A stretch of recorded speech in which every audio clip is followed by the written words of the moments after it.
warahmatullahi wabarakatuh. Selamat bertemu kembali dalam kuliah biologi materi yang keempat, yaitu tentang respirasi.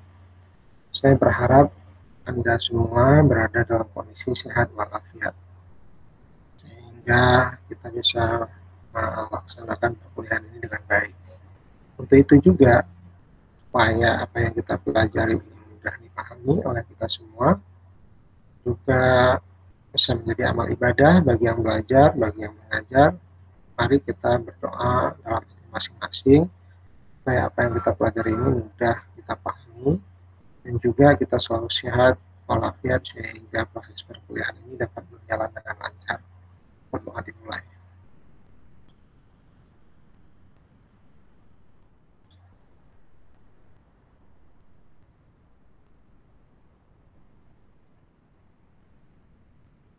Amin ya rabbal alamin. Respirasi sel, tentu sudah Anda dengar, pernah dengar apa istilah respirasi. Kita juga lihat bahwa ada juga istilah yang disebut dengan metabolisme. Nah, metabolisme ini secara umum dibagi dua, itu ada yang disebut dengan anabolisme, ada yang disebut dengan katabolisme. Apa perbedaan keduanya?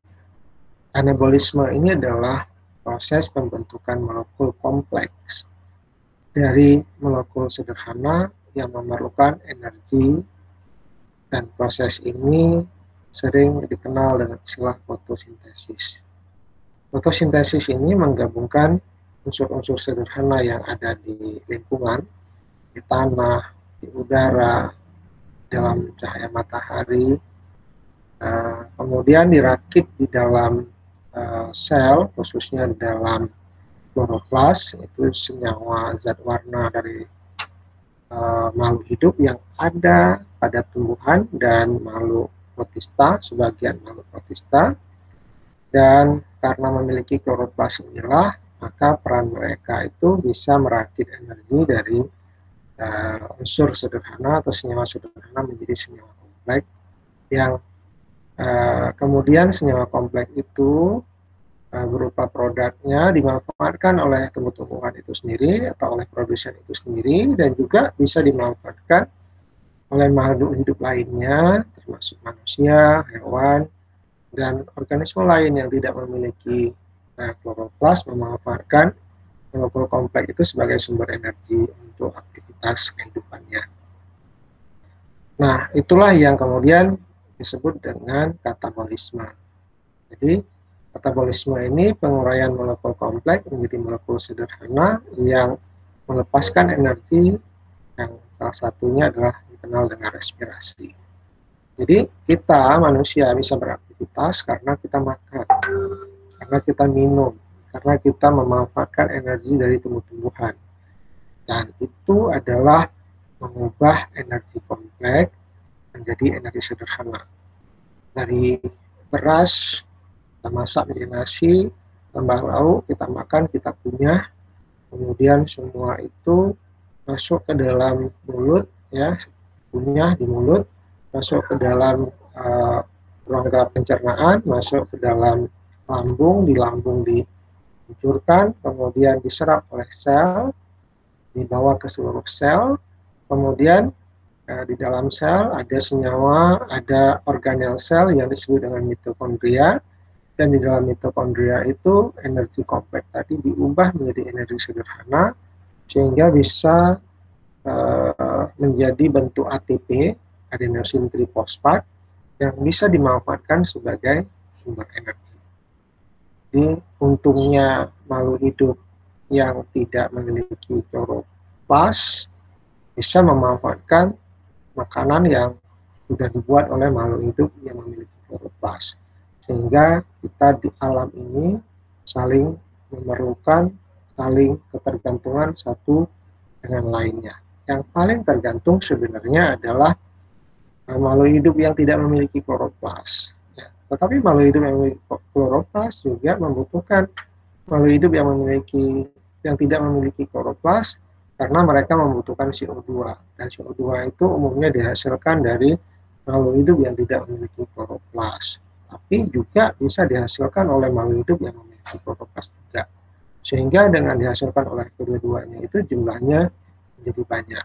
Mungkin kalau kita pernah dengar sekarang ini istilah pemanasan global, kemudian istilah perdagangan karbon. Nah, sebenarnya proses perdagangan karbon itu adalah bagaimana adanya pengurangan jumlah karbon di udara yang kemudian itu bisa dikalkulasikan dan kemudian bisa menjadi transaksi ekonomi yang bisa menguntungkan negara-negara yang mampu menyerap karbon. Siapa yang mampu menyerap karbon? Tentu yang bisa menyerapnya adalah makhluk hidup yang memiliki klorofil. Kenapa hutan diminta untuk tidak digundulkan? Supaya hutan itu bisa mengurangi karbon yang ada di udara. Dan mekanisme penyerapan karbon juga terjadi melalui siklus fotosintesis. Jadi semakin banyak tumbuhan hijau, semakin banyak karbon yang bisa dimanfaatkan dan dikurangi yang ada di udara. Kemudian proses pemanfaatan energi tadi di dalam sel itu disebut dengan respirasi. Respirasi itu terjadi di dalam sel dan ada yang melibatkan oksigen disebut dengan respirasi aerobik, ada yang tidak melibatkan oksigen yaitu respirasi anaerobik. Di mana terjadi respirasi aerobik? Umumnya adalah pada makhluk hidup tingkat tinggi seperti manusia, hewan, atau bisa kita katakan makhluk hidup yang memiliki sifat sel eukariota.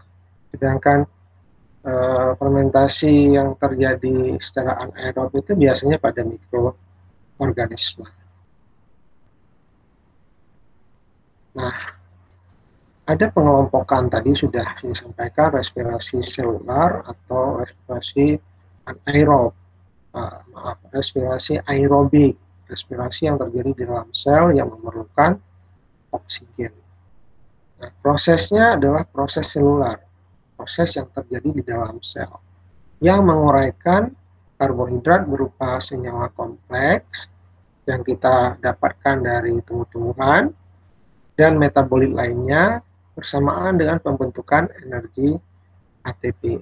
Jadi pada saat kita memanfaatkan karbohidrat itu, kita bisa mendapatkan energi ATP dari senyawa yang kita konsumsi itu.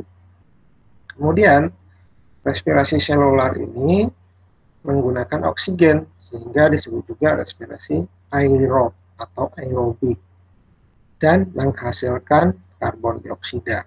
Ini tadi yang saya katakan bahwa proses respirasi pada makhluk hidup yang tidak memiliki klorofil menghasilkan CO2 atau karbon dioksida yang kemudian akan digunakan kembali oleh makhluk hidup yang memiliki klorofil sebagai bahan untuk proses fotosintesis membentuk senyawa-senyawa kompleks berikutnya.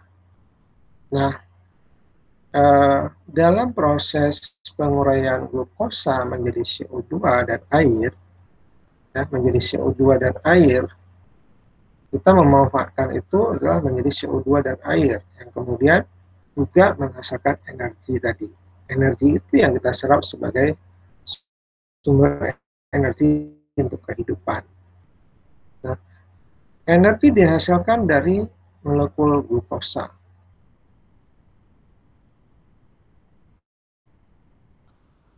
Ya, bagaimana cara kita mendapat tadi? Kemudian energi ini dilepaskan secara bertahap agar produksi ATP-nya itu bisa dimanfaatkan dengan efisien oleh sel-sel kita.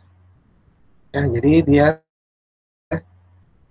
cenderung dilepaskan secara bertahap. Jadi proses metabolisme itu tidak terjadi sekaligus.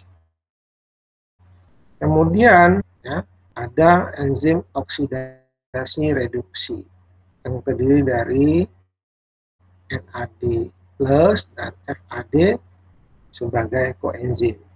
Ya, ini jenis-jenis enzim yang terlibat dalam proses oksidasi reduksi. Nah, kita lihat ini ada satu gambar aktivitas olahraga. Ini kan membutuhkan energi.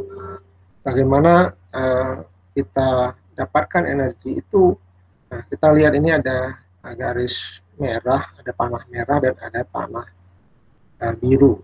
Nah, panah merah ini adalah proses memanfaatkan oksigen, bernafas, ya. Proses memanfaatkan oksigen atau bernafas. Oksigen itu masuk ke paru-paru, kemudian masuk ke dalam sel-sel kita. Masuk ke dalam sel-sel kita. Nah, kemudian di dalam sel-sel otot terjadi proses perombakan energi tadi, ya, terjadi proses perombakan energi. Kita tadi ada memanfaatkan senyawa kompleks, ya, memanfaatkan senyawa kompleks berupa glukosa. Nah, di dalam sel itu terjadi reaksi dengan oksigen yang kita manfaatkan dari udara. Kemudian proses respirasi sel itu menghasilkan CO2, kembali lagi ke paru-paru dan dikeluarkan lagi melalui paru-paru ke udara, sehingga CO2 itu dilepaskan ke udara. Ini siklus pemanfaatan O2 dan pengeluaran CO2 oleh manusia. Nah, ini ada gambar tumbuh-tumbuhan yang sedang melakukan proses respirasi. Kita lihat bahwa respirasi tumbuh-tumbuhan ini ya memanfaatkan O2, kemudian menghasilkan CO2. Ini sebenarnya kalau kita lihat yang seperti ini adalah proses kalau tadi proses fotosintesis dia memanfaatkan CO2, ya, fotosintesis memanfaatkan CO2. Sedangkan yang memanfaatkan O2 namanya respirasi. Mengeluarkan CO2 namanya respirasi. Kenapa pada tumbuhan bukan hanya fotosintesis?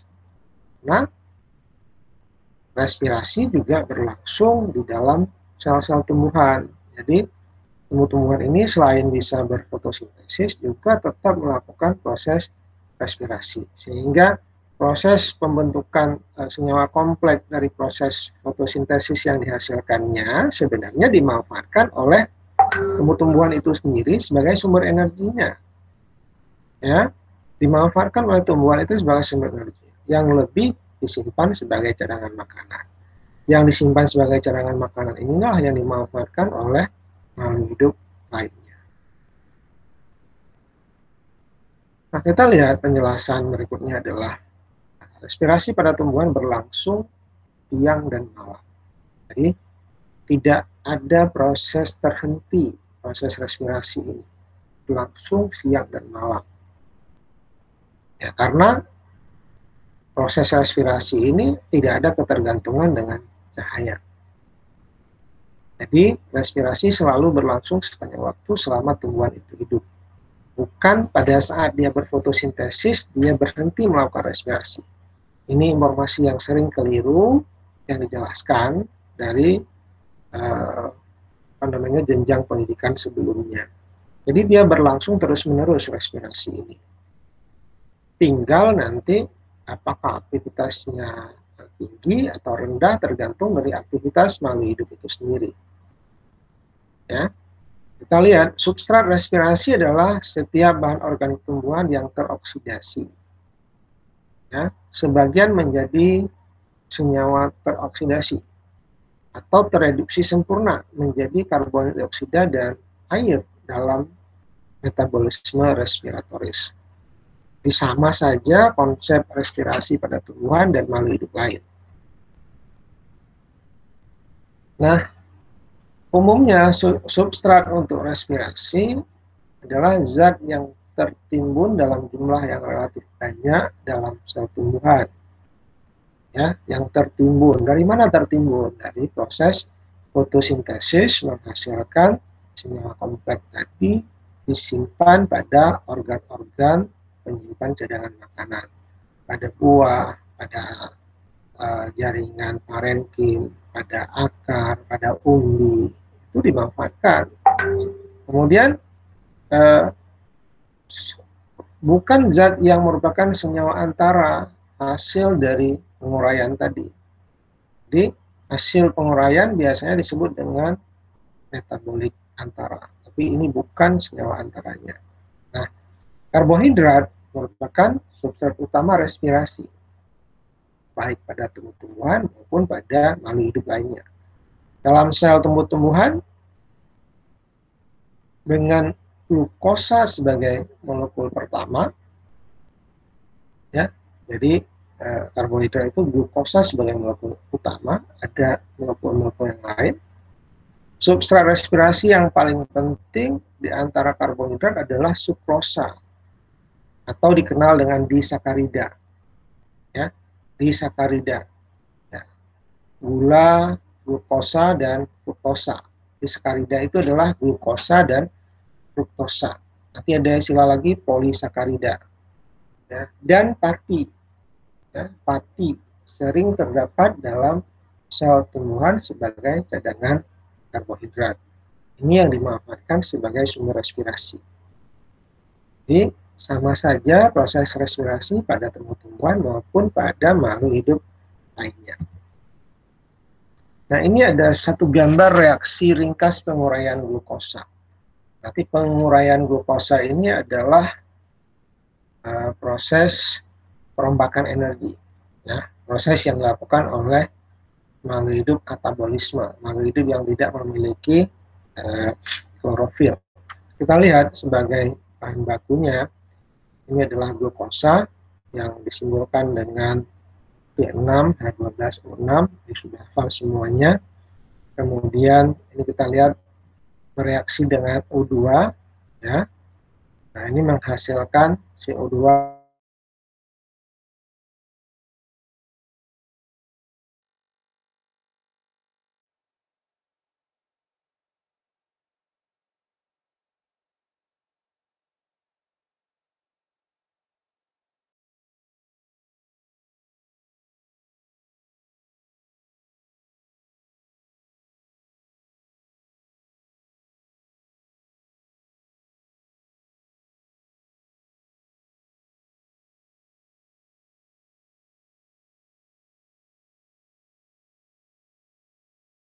Glukosa kehilangan elektron dan hidrogen sehingga dia menghasilkan CO2.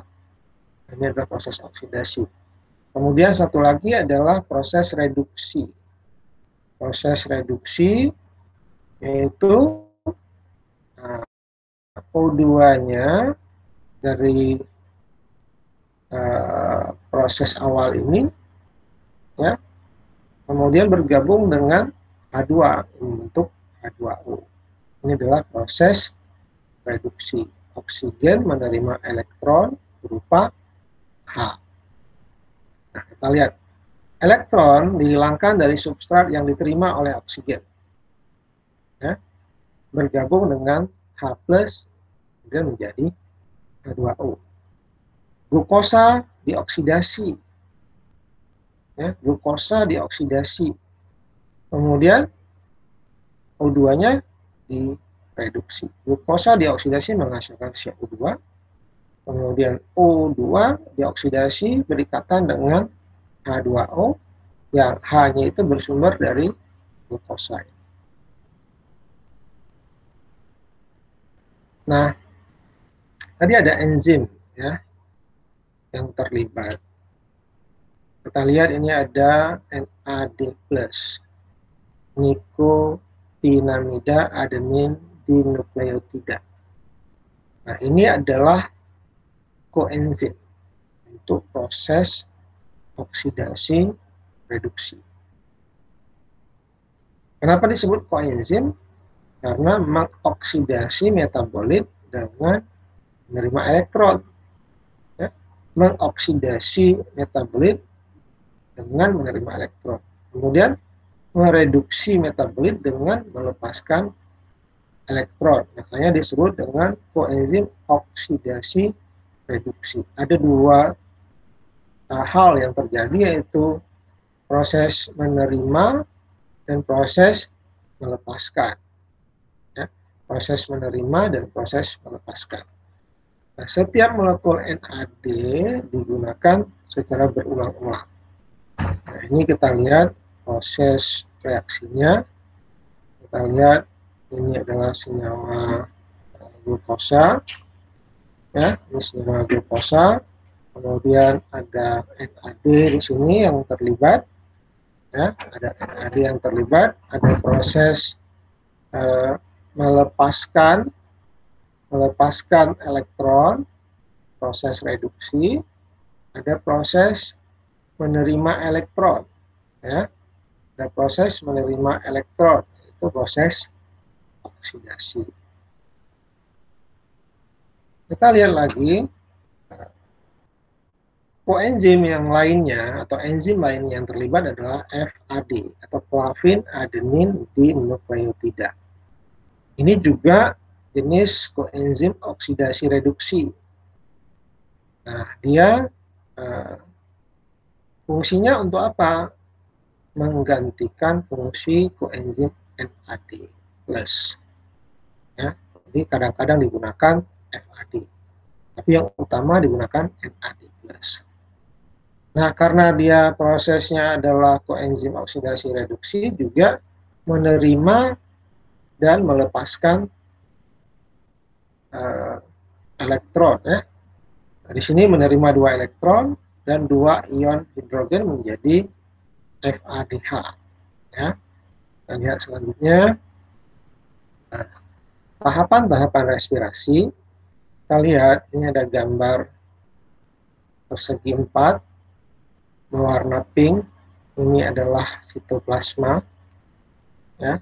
Kemudian ini ada gambar seperti lempengan seperti ini. Ini adalah mitokondria. Sehingga proses respirasi sel itu terjadi baik di dalam sitoplasma maupun di dalam mitokondria. Apa yang terjadi di dalam sitoplasma? Proses glikolisis, ya. Itu proses perombakan glukosa menjadi pirufat.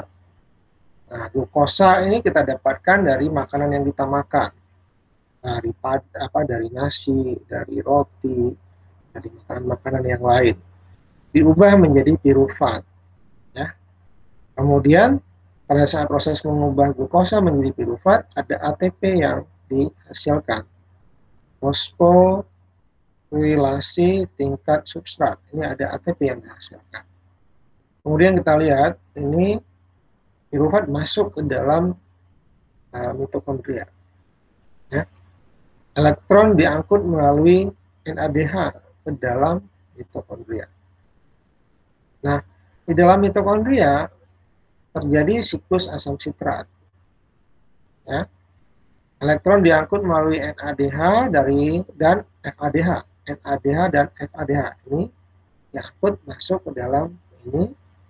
Kemudian pada pemanfaatan asam pirufat di dalam mitokondria, ya, di dalam siklus asam sitrat ini juga menghasilkan ATP lagi, fosforilasi tingkat substrat, ya. Kemudian elektronnya diangkut lagi oleh NADH dan FADH2 dalam proses fosforilasi oksidatif, ya. Fosforilasi oksidatif, transport elektron dan kemiosmosis, ya. Ini juga dihasilkan lagi ATP. Jadi ada beberapa tahapan menghasilkan ATP baik di dalam sitoplasma maupun di dalam mitokondria yang sama-sama di dalam sel. Nah, kita lihat lebih detail dari proses glikolisis tadi yang saya katakan glikolisis terjadi di dalam sitoplasma. Glikolisis adalah penguraian glukosa menjadi 2 molekul pirufat. Jadi gambar sebelumnya kalau kita lihat ini glukosa diubah menjadi pirufat, 2 molekul pirufat, ya. Nah, ini disebut dengan senyawa berkarbon 3. Senyawa berkarbon 3 tentunya karena ada 3 karbon di sana. Nah, proses ini terjadi di dalam sitoplasma. Terjadi pembentukan ATP, ya. Dari proses glikolisis itu terjadi pembentukan ATP. Kemudian tidak memerlukan oksigen. tahapan dari glikolisis ini terbagi dua fase. Ada yang disebut dengan fase investasi energi, jadi dia mendapatkan energi dulu, ya, 2 ATP digunakan untuk mengaktifkan glukosa. Jadi harus ada modal dulu untuk proses mendapatkan ATP yang lain. Jadi ATP digunakan dulu untuk mengaktifkan glukosa. Kemudian glukosa dipecahkan menjadi 2 molekul G3P. Ya, 2 molekul G3P. Kemudian pada fase pembayaran energi, tadi kan menggunakan energi. Dia harus ada 2 ATP dulu. Pada proses pembayaran energi, oksidasi G3P ini terjadi dengan menghilangkan elektron dan ion hidrogen. Kemudian 2 elektron dan 1 ion hidrogen diterima oleh NAD+ menjadi 2 NADH. Di sini kira-kira bentuknya. NAD+ menjadi 2 NADH. Nah, kemudian hasil akhir dari pemanfaatan dari proses glikolisis ini adalah 2 ATP bersih. Jadi 2 ATP dimanfaatkan di sini dalam proses awal glikolisis, ya. Kemudian dihasilkan 4 ATP baru, tapi 2-nya tadi pemanfaatan dari sini, sehingga dalam proses ini menghasilkan 2 ATP yang tersisa, ATP bersih, ya. Ini yang bebas untuk dimanfaatkan berikutnya. Nah, kedua G3P ini diubah menjadi pirufat. Ini adalah energi yang bersih kita dapatkan dari proses glikolisis tadi. Itulah yang menjadi energi kita untuk beraktivitas sehari-hari. Ini sebenarnya gambar film atau video tentang glikolisis, tetapi dalam slide ini tidak bisa kita putar karena tidak ada link yang tersedia. Nah, kemudian ada juga proses reaksi antara. Ini sitoplasma, ini tadi mitokondria. Nah, pada saat pirufat masuk ke dalam sitoplasma, ke dalam mitokondria ini, ada namanya reaksi antara. Ini terjadi pada dinding mitokondria, ya. Pada dinding mitokondria ini, kedua pirufat tadi dari proses glikolisis, kedua pirufat dioksidasi dan menghasilkan dan memasuki mitokondria. Ini pirufat memasuki mitokondria. Energi elektron disimpan di dalam NADH. Ini ya, di dalam mitokondria energi elektronnya disimpan di dalam NADH. Kemudian pirufat diubah menjadi 2 asetil-CoA. Jadi ada keterlibatan koenzim A, kemudian koenzim A ini mengubah asam pirufat ini, asetil-CoA tadi, menjadi dia menjadi asetil-CoA, ya, dari pirufat menjadi asetil-CoA. Dari pirufat menjadi asetil-CoA dengan pelibatan koenzim A. Nah, ini juga animasi kerja NAD, tapi tidak bisa kita tayangkan. Kita masuk berikutnya adalah siklus asam sitrat, ya, siklus asam sitrat atau juga dikenal dengan siklus Krebs. Nah, pada gambar yang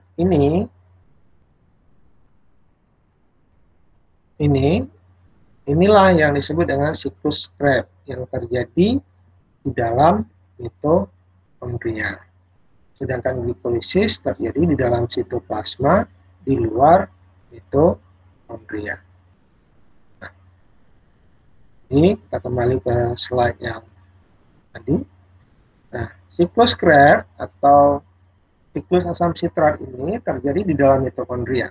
Ya, ini gambar mitokondria yang besar.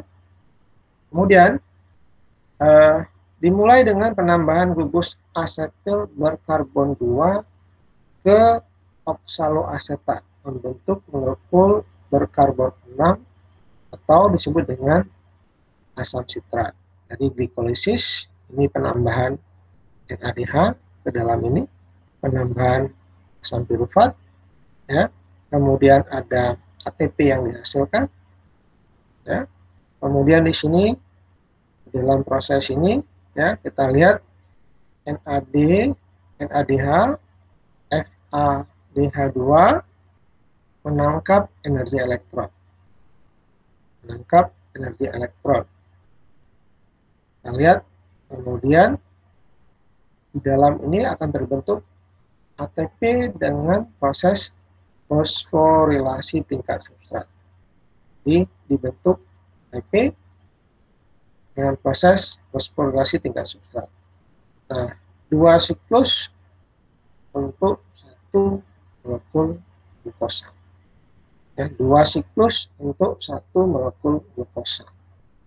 Kemudian menghasilkan 4 CO2, 2 ATP, 6 NADH, dan 2 FADH2 oleh tiap-tiap molekul glukosa. Ya, oleh tiap-tiap molekul glukosa. Nah, berikutnya adalah rantai transport elektron dan chemiosmosis. Ya, terjadi juga atau kita lihat sering disebut dengan istilah fosforilasi oksidatif. Nah, di mana terjadi? Bisa di dalam mitokondria, itu di dalam kistanya, kalau di dalam hewan atau makhluk hidup eukariota.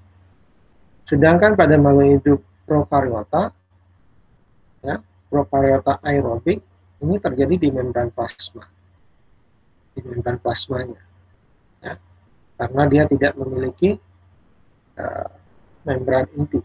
Kalau ini terjadi di mitokondrianya. Nah, serangkaian molekul pembawa, kita lihat, membawa elektron secara berturut-turut dari satu ke yang lain. Ya, elektron secara berturut-turut dari satu ke yang lain. Kemudian membentuk susunan kompleks protein dan sitokrom. Kemudian juga menerima elektron dari NADH dan FADH. Menerima elektron dari NADH dan FADH. Ya. Kemudian oksigen berperan sebagai penerima elektron terakhir. Ion oksigen bergabung dengan ion hidrogen membentuk air, itu membentuk H2O. Nah, kita lihat rantai transport elektron tidak membentuk ATP secara langsung, ya. Jadi dia tidak membentuk ATP secara langsung. Ini proses yang panjang, ya, sampai kemudian tadi menghasilkan air. Ya, ini prosesnya. Nah, rantai transport elektron berfungsi mengurai penurunan energi bebas dalam jumlah besar menjadi serangkaian langkah yang lebih kecil yang melepaskan energi dalam jumlah yang mudah dikelola. Ini, ya, menjadi lebih sederhana. Lebih sederhana. Kemudian juga kita lihat di sini, ya, bentuknya O2, kemudian juga terbentuknya air. Nah,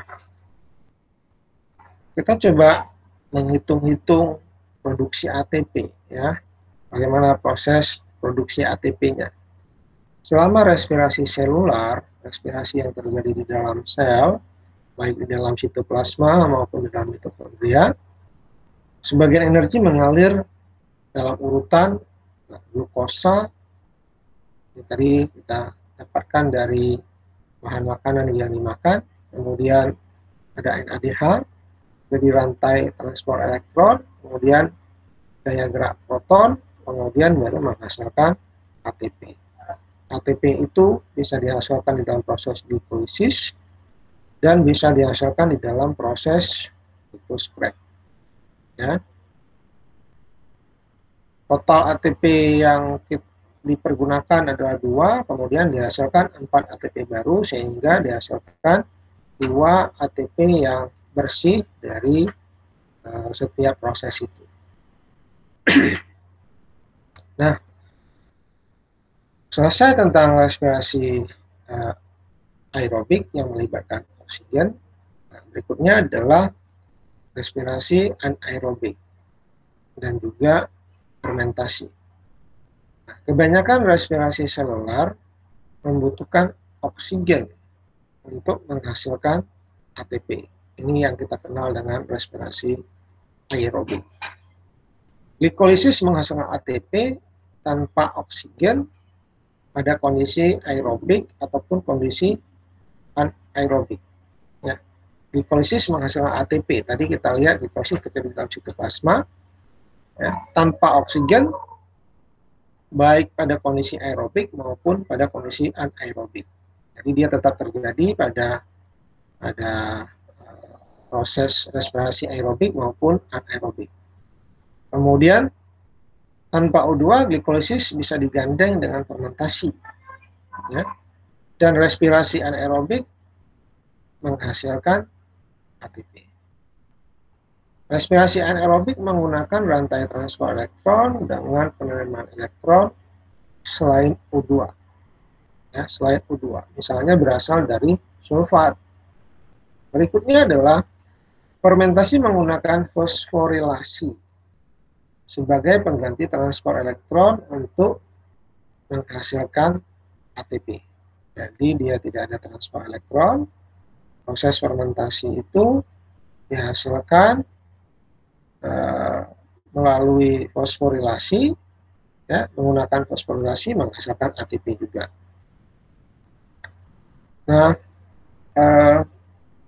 fermentasi terdiri dari glikolisis, ya, glikolisis terjadi dalam sitoplasma plus reaksi-reaksi yang membentuk NAD+. Ya. NAD+ ini akan digunakan kembali dalam proses glikolisis tersebut. Contoh dari fermentasi itu adalah fermentasi alkohol dan fermentasi asam laktat. Nah, pada proses fermentasi alkohol, pirufat diubah menjadi etanol dalam 2 tahap dengan melepaskan CO2. Ya. Dengan melepaskan CO2. Fermentasi alkohol oleh Amir, ya, ini semacam jamur, digunakan untuk pembuatan bir, anggur, dan roti. Nah, lihat di sini proses melepaskan CO2, ya. Ini reaksinya, glukosa, glikolisis, ini ada ADP, kemudian menghasilkan ATP, kemudian menghasilkan pirufat, ya, kemudian menghasilkan CO2 dan asetaldehid. Ini adalah rangkaian dari proses fermentasi. Tapi di sini terbentuk etanol. Ya. Dalam proses fermentasi ini juga terbentuknya etanol. Selain terbentuk ATP pirufat, dia juga terbentuk etanol di sini. Nah, pada fermentasi asam laktat, ya, asam laktat, pirufat direduksi langsung oleh NADH membentuk laktat sebagai produk akhir tanpa pelepasan CO2. Ya, tanpa pelepasan CO2. Ini prosesnya, kemudian terbentuk asam laktat tanpa pelepasan CO2. Nah, agak berbeda rumusnya dengan yang tadi. Ini terbentuk etanol, ya. Kemudian yang ini adalah terbentuk asam laktat. Fermentasi asam laktat oleh fungi, oleh jamur dan bakteri tertentu dimanfaatkan dalam industri pengolahan susu untuk membuat keju dan yogurt. Jadi proses fermentasi ini digunakan dalam industri-industri untuk pembuatan keju dan yogurt. Kemudian sel otot manusia membuat ATP melalui fermentasi asam laktat, ya, membuat ATP ini untuk proses awal glicolysis melalui proses fermentasi asam laktat ketika oksigen sulit diperoleh. Jadi oksigen susah, maka ATP itu akan dihasilkan melalui proses ini. Ya, ini gambaran proses terjadinya pembentukan ATP ya saat kondisi sel-sel otot manusia itu kesulitan mendapatkan oksigen. Nah, ini mungkin untuk memperkaya bacaan Anda, ya, bisa membaca buku yang sudah direkomendasikan, ada tersedia dalam versi bahasa Indonesia, ya, dan jika nanti ada pertanyaan, kita akan lakukan diskusi melalui WA, silakan saja melalui WA. Saya berharap untuk memahami materi ini, Anda harus membaca banyak materi yang didapatkan dari berbagai sumber. Nah, kemudian jangan lupa setelah mengikuti kuliah hari ini, pada jam 16 nanti selesai, Anda ada kuis yang harus Anda kerjakan, sudah ada di e-learning Lucia, yang dikerjakan dalam waktu 20 menit, tetapi bisa dikerjakan dalam durasi 1 minggu. Cuma yang diizinkan untuk dikerjakan hanya 1 kali selama 20 menit dengan jumlah soal 20 soal, pilihan berganda, pilih salah satu jawaban yang benar. Jika salah, tidak dikurangi nilai. Jika benar semua, nilainya 100. Satu soal bobotnya 5. Nah, jika dalam mengerjakan lebih dari 20 menit, maka sistem otomatis akan mengumpulkan pekerjaan Anda. Ya, sistem akan mengumpulkan pekerjaan Anda.